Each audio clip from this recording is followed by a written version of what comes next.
if you're Chelsea, I understand getting a new stadium. They hold 38,000 to keep them getting the revenue in and keep them. You need to go to a 60,000 stadium like Liverpool have got now, and Arsenal have got, and Tottenham have got, and Man City have got. They've got a 70-odd thousand. They've got the biggest one in the country. Why would you want to spend all this money? It's only for one reason. It's for more hospitality. That's what it's for. They're going to have many, many more hospitality boxes than what they did have. They're not going to build this stadium for the fans. You're not going to go, right, this gives us a chance. The prices are going to go up. Get it right on the pitch first.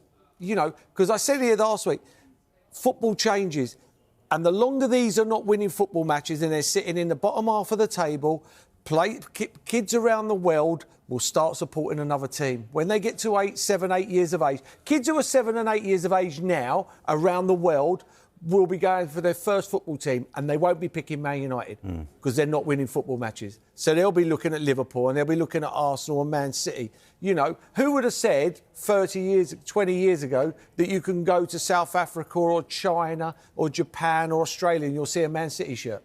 Never. But you do now because they were winning football matches, so people support them. And Dors, do you go along with what Mercer's saying in terms of getting this round the wrong way? Because if you're a United fan, what you're most interested in is not necessarily whether we're getting rained on through the roof at Old Trafford. They want to see their side winning things again. At the moment, they're miles away from that, particularly in terms of the Premier League. And then the next day, Sir Jim Ratcliffe is announcing this huge new stadium that many have likened to a circus tent. It'll look great for the likes of Taylor Swift on a stage right in the middle of it. It just feels like they're getting things the wrong way round. And it just came a day after Sir Jim Ratcliffe talking about them running out potentially. They could have run out of money by the end of the year. Well, the team is always going to suffer.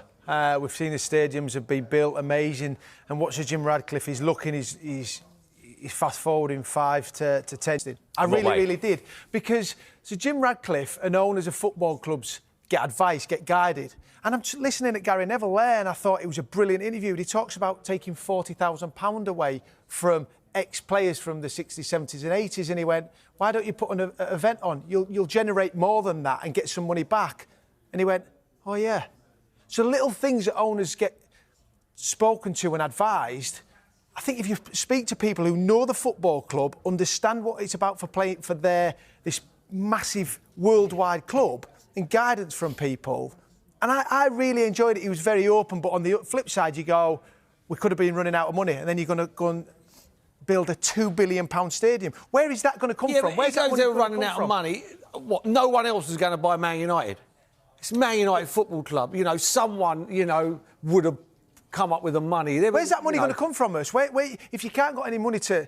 Yeah, so Dorgu, they're the kind of players that you're looking at that bracket. Now, it's not the big superstar players for Manchester United where they're attracting them kind of players because the recruitment has been so bad, they have wasted so much money. Then on the flip side, you say, it's a £2 billion stadium. Where's that going to come from? But also, listening to him, I mean, he talked about making Manchester United the most profitable club in the world in 3 years' time. But what wasn't often discussed in any of the interviews across the board was that elephant in the room, which is that £35 million they spend every single year servicing the Glazers' debt. Yeah.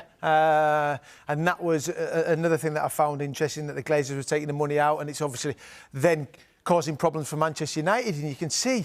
But ultimately, you've got to have, starting from the top, the right people in charge, and recruitment hasn't been good enough at Manchester United for long enough. They've wasted so much money on transfers, on wages, and ultimately, these players aren't good enough. Yeah, and that's why they are where they are in the Premier League. I think when you listen to Sir Jim Ratcliffe speaking about it there, I think he understands it. I think he's admitted that the recruitment has been really poor. And, there's been a lot made out of, the lunches, and there's been a lot made out of people losing their job. I think if you actually look at it, a lot of the ones that have lost their job are offices scattered around the world. That if you probably break it down, you'd ask yourself, what are they actually doing anyway? So Man United, when they've grown from, come back to Sir Alex Ferguson, and they've grown and grown and grown, nobody's actually, they've just went along with it. And usually if they've had a season that struggled, they've went out and spent money the following season, then they've got themselves back on top. It's been a process where they've just grown and grown and grown and grown.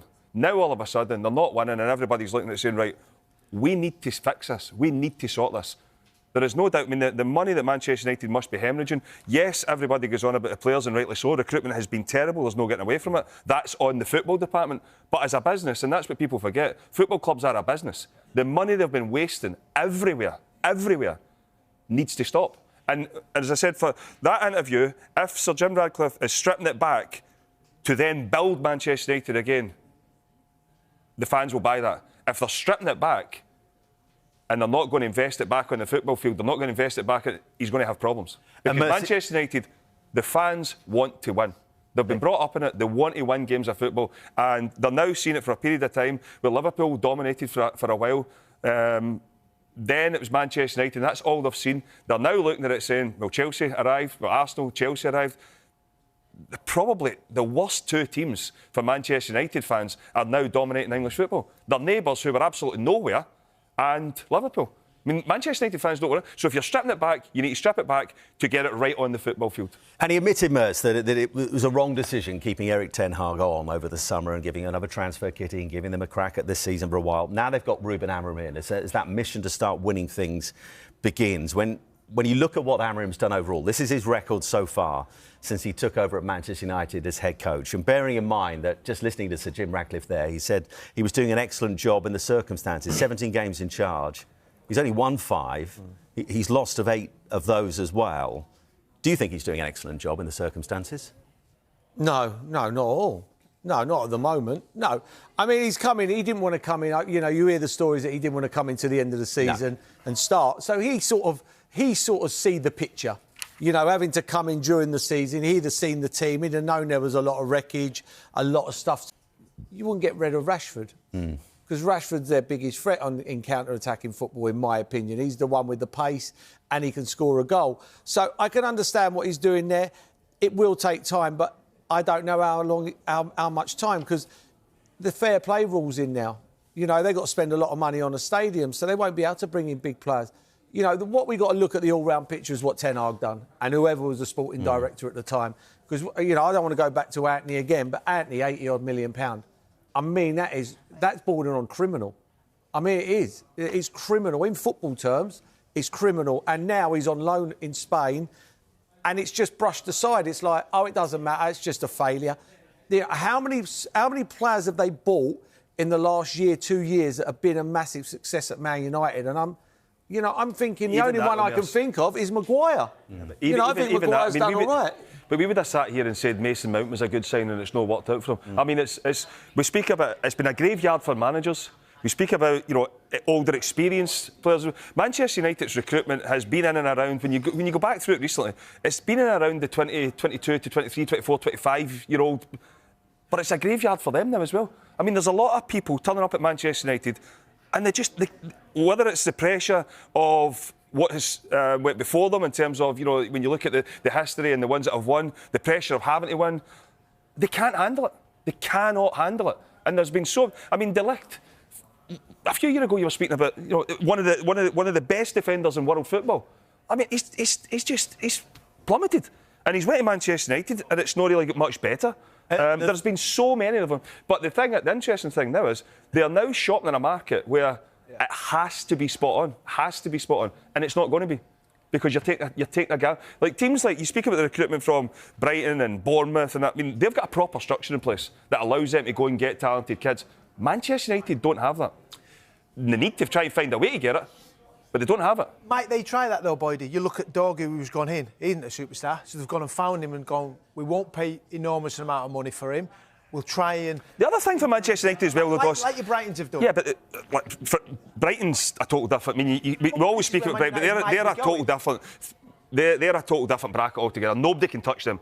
They're on their own in terms of recruitment. But the thing is, because if they win, they win. And if they don't get beat 4-0 today, winning games of football's got nothing to do with the recruitment. No one will care. No one will care. But winning games of football's got nothing to do with. Man United could lose to Leicester tomorrow, or even draw, and it's headlines. It'll be headlines. Well, their away record isn't great, but Leicester's form at the moment. The other thing I want to touch on is I was just using it for Manchester United as well, and we've all grown up. You know, when you speak of the class of '92, even in terms of youngsters coming through, they're not in anymore. Manchester United, they were able to go and spend bigger money on other players because they had a nucleus of a youth team that was coming through. And even after the '92, you think of Darren Fletcher and people like that as well, came through and went and had unbelievable careers for Manchester United. Whereas now, they don't even have that. So the infrastructure, on the pitch with the first team is bad. But Sir Alex Ferguson, and they said, I want the best young players in my club. That's gone as well.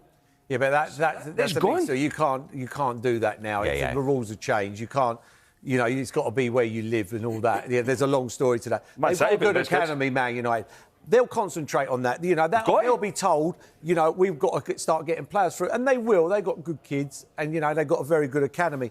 But the rules have changed from, like, when David Beckham was there. David Beckham, you know, goes to Man United. Sir Jim Ratcliffe reveals the one Man United manager he would not have hired, and claims ex-boss didn't have the personality to lead big players. Sir Jim Ratcliffe has revealed that he would not have chosen David Moyes to succeed legendary Manchester United manager Sir Alex Ferguson had he been owner 12 years ago. Back in 2013, Ferguson provided United with a farewell gift of their 20th English League title, and his 13th, before retiring after a trophy-laden 26-year reign.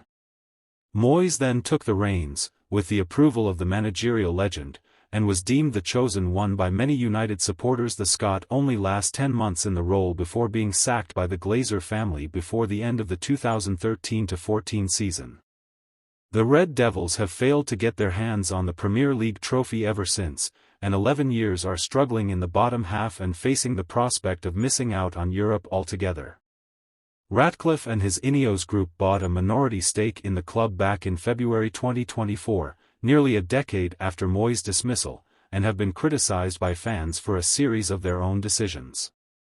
While trying to turn the club around, in an interview with The Times, Ratcliffe criticised the decision to appoint Moyes, saying that it would not have happened on his watch. David Moyes was appointed as his fellow Scots' successor, with Ferguson's blessing. Sir Jim Ratcliffe claimed he would not have appointed Moyes had he been in charge at the time. Look, I like David Moyes, and I think he's a really good manager. But to go from Sir Alex Ferguson to Moyes is not where I would have gone, said Ratcliffe.